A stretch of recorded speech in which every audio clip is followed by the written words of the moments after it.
because I do want to talk about what's happening on at Parliament at the moment. In fact, let's just have a quick look at the live stream as it's going on, because there is action today in Parliament.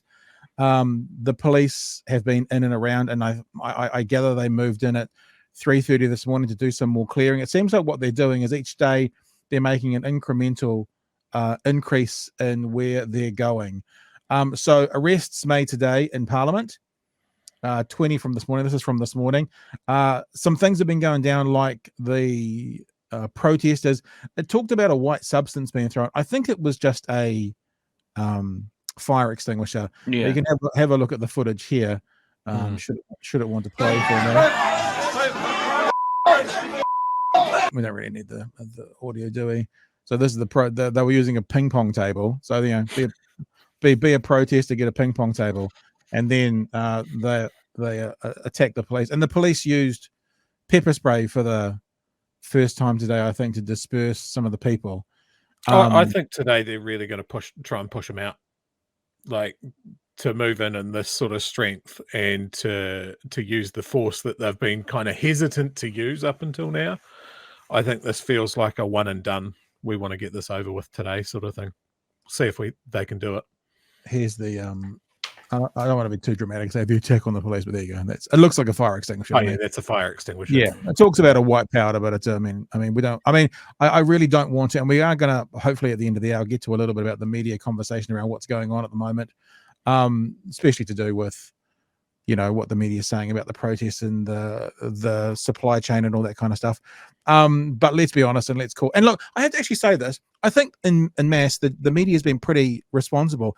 You hear the protesters saying the media are lying about us, etc., etc., etc.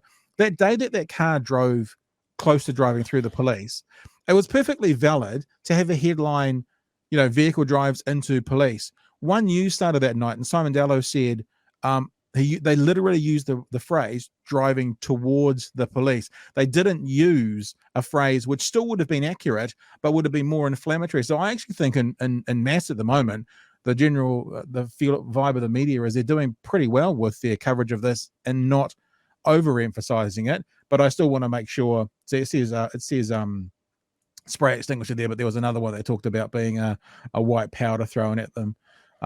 The other thing about the pepper spray, of course, as we all know, if only the protesters had been wearing N95 masks, then the pepper spray probably wouldn't have impacted them as badly. So I think that's an important point to get out there as well. Thoughts, boys? I think my camera's frozen, but hopefully you can hear me. I think I've watched this through my partner's eyes, who is sometimes a more sympathetic, empathetic soul than I can be sometimes. And she was like, yeah, look, the mandate doesn't make me very comfortable about this. Maybe we've got to listen to what people have said. And I've just watched her as she watches and listens to these live streams and these clips from people in the protest movement. I've watched her sympathy for them melt away. And she's just like, cool, you've said your bit. You're using kids as shields was a big thing for her. The mix of white nationalism, the fact that protest organizers were, I guess, tapping into the Māori protest movement, using their symbols, and just she felt like people were getting misled and used. And it's just like you got 96% of the population pulling in the same direction, and these guys have had their say. They're not adding anything new to the conversation. It is time to go. I think the Prime Minister said it perfectly the other day, and they say they wanted to talk to politicians, etc., etc. But when the Prime Minister said very clearly, she said, "You have been heard." Like, I mean, other than sitting in the office and hearing them, she actually said, "You have been heard. Now fuck off." She didn't quite say fuck off, but she said, "You have been heard. Now it's time to move on." Because I don't know what else they want, because that's the leader of the country, the person responsible for the direction ultimately that we're going in, saying, "We have heard your demands." What else do they want? I mean, honestly, what else do they want? Nominally, they were trying to stay on message and say we're against the mandates. and Yeah. the mandates are winding up. You know, for better or worse. Certainly, someone that works in frontline retail, it's making me a bit nervous. But yeah, if you take them for the one message that they wanted to get out, we are against the mandates. All the mandates must finish. They are finishing. And let's have a So- look at that, because this was from this morning's AM show. The minister responding to that exact question about mandates wrapping up. Ultimately, yes, we keep that under regular review. What So have they said? What are the dates that they're proposing at the moment, Minister? Well, if you look at the court case from last week, for example, where the mandate around the police and around the Defence Force was actually overturned by the courts, the advice that we've had back from the police already is actually the mandate has served its purpose, and they don't think that they're going to need another one. Defence, on the other hand, have indicated that they do think that they'll need to do something, because when they deploy internationally, and particularly to the Pacific, they often need to require people to be vaccinated before they can be deployed. So it's more complicated for them. But we keep all of those under regular review. And the ultimate advice, though, is that once we get over this current peak, so we're currently heading towards the peak, we don't know when we'll hit the top of that peak. Once we get over this current peak and start to come down the other side, then actually some of those, again, we can look at all of our restrictions, including the vaccine mandates. Okay. And some of those things can start to change. So there you go. So basically, he's saying within a couple of weeks, that would be the ideal for the end of the mandate. And the one thing that saddens me about that in general is these fucking protesters are going to go, woohoo, we got the mandate cancelled sooner than it would have been. But actually, that's just the continuation of the, I guess. I mean, I do have some questions over, some of these self-isolation rules at the moment, but, they've always said the mandates will be eased when, public health allows mandates to be eased. And that seems to be the message they're still saying. Yeah, and they are easing, and I would probably argue that they're easing too early, but yeah, they are easing.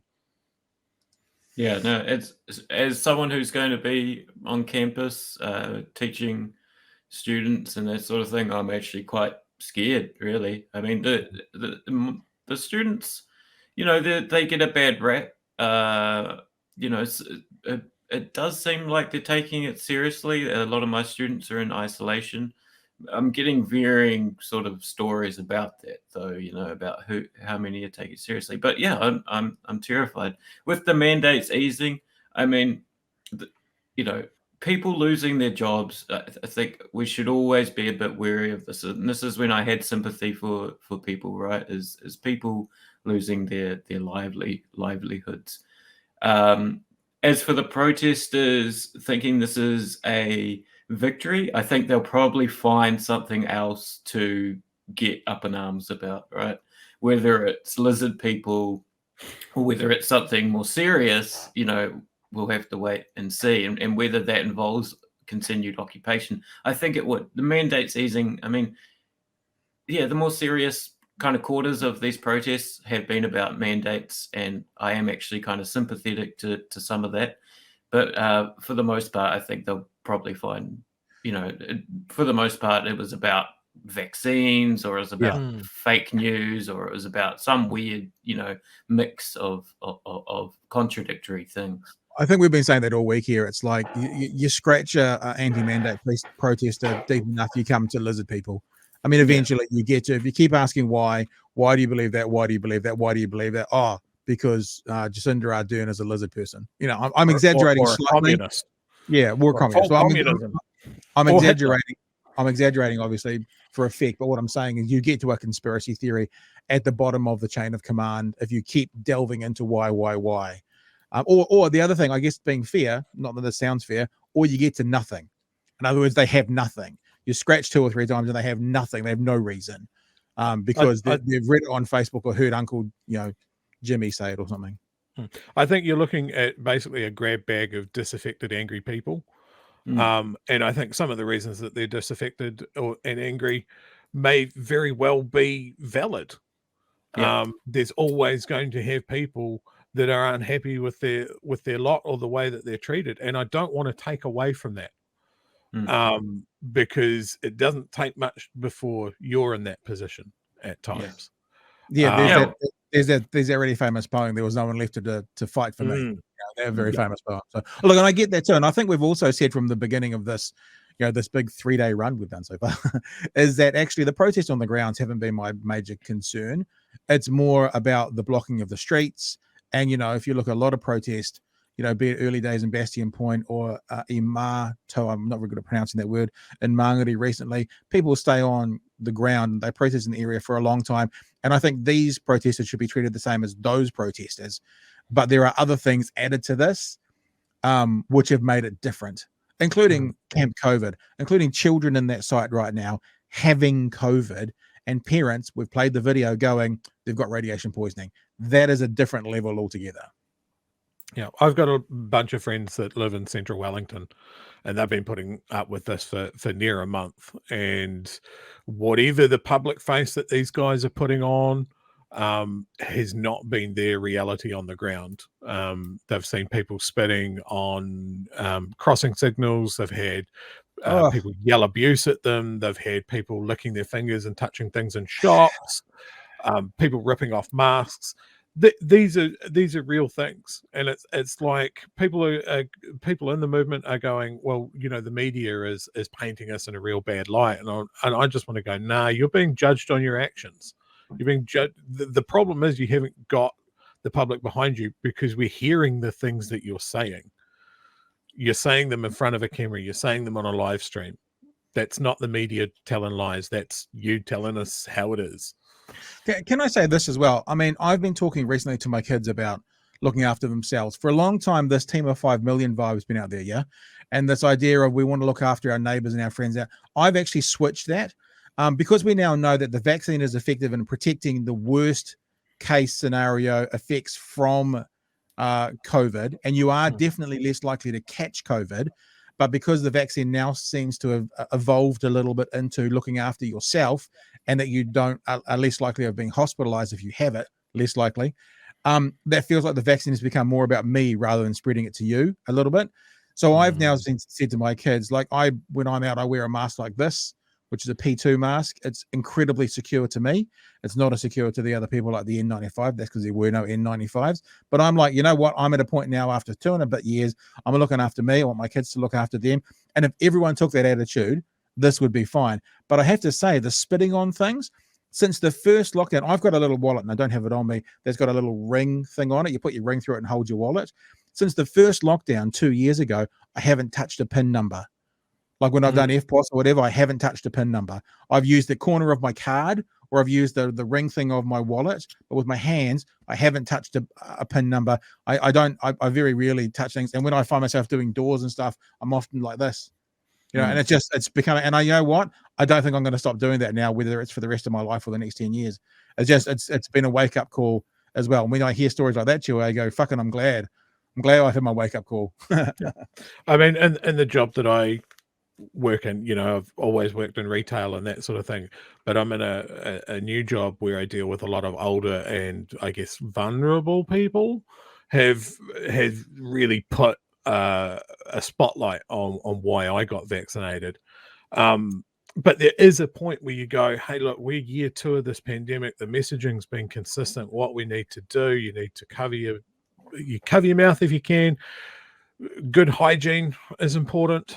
I mean, I had a customer, and I'll say an older customer, mask under the nose.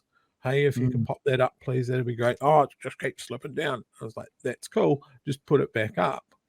And he went, oh, I've got a problem with my phone. And I was like, okay, cool. Show me. He pulled down the mask. Oh, unlocked it, and then gave it to me. And I drowned that thing in hand sanitizer, and he asked me why I was doing that. So, yeah, it doesn't matter how much the messaging is clear. It doesn't matter how much the messaging is out there. It doesn't matter how long this goes on. There will always be people that just don't get it, or they're like, I'm inconvenienced and it's pissing me off, so I'm not going to do any of it now.